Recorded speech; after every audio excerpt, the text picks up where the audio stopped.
Veamos ahora qué son modelos de probabilidad. Primero, un modelo es una versión simplificada de una realidad que es muchísimo más compleja. Por ejemplo, un globo terráqueo es una representación simple de lo que es el planeta Tierra. Simplemente en un globo terráqueo observamos países, distribución de los continentes, donde están los océanos, eso. Ahí no vemos pájaros, ni animales, ni personas, ni ciudades, ni tocamos el agua. Es solamente una versión muy simplificada de una realidad que es muchísimo más compleja. Así lo es también, por ejemplo, una maqueta para un arquitecto. Un arquitecto construye una maqueta y nos da una idea de la distribución de las habitaciones, si es un edificio, ¿verdad? Dónde están las escaleras, cuántos pisos tiene ese edificio, pero no vemos dónde están las tuberías por donde va el agua, ni los cables de electricidad y una gran cantidad de detalles. Y esos son los modelos. Los modelos son versiones simplificadas de una realidad. Los modelos de probabilidad quieren representar el comportamiento de una variable aleatoria. Por ejemplo, si quiere representar desde el punto de vista probabilístico el comportamiento de la variable de costos de desplazamiento de cierto material, o si quiere modelar las calificaciones de los estudiantes de la universidad. Y luego entonces de tener el modelo, pues podemos elaborar afirmaciones probabilísticas sobre ese fenómeno que intentan explicar la realidad, que es mucho más compleja.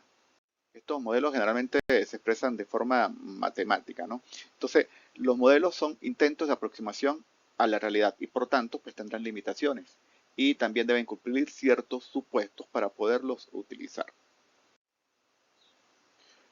Es importante siempre identificar el modelo más adecuado para la variable que intentamos modelar, que mejor describa el comportamiento de la variable de interés, porque pueden existir muchas opciones de modelos que describan a la variable que nos interesa. Entonces es importante identificar cuál es el modelo que mejor describe el comportamiento de nuestra variable. Hablaremos ahora sobre la distribución de probabilidad normal, que es un modelo de probabilidad en estadística muy utilizado.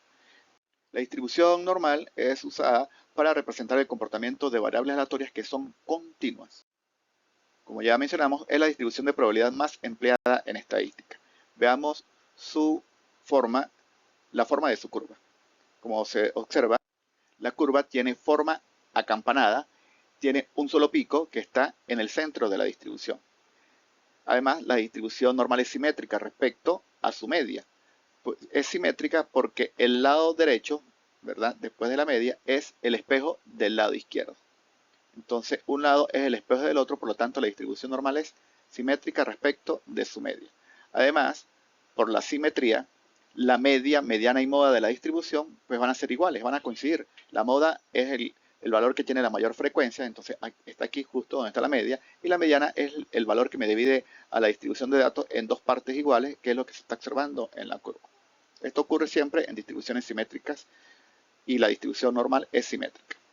Además, la distribución normal es asintótica.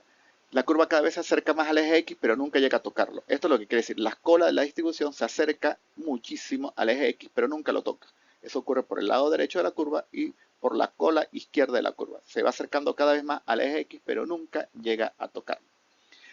La desviación estándar es una de las características importantes de la curva normal. Si la desviación estándar es pequeña, entonces la curva va a denotar que hay menos dispersión en los datos. Si la desviación estándar es grande, la curva va a ser, digamos, más achatada, demostrando que hay mayor dispersión en los datos.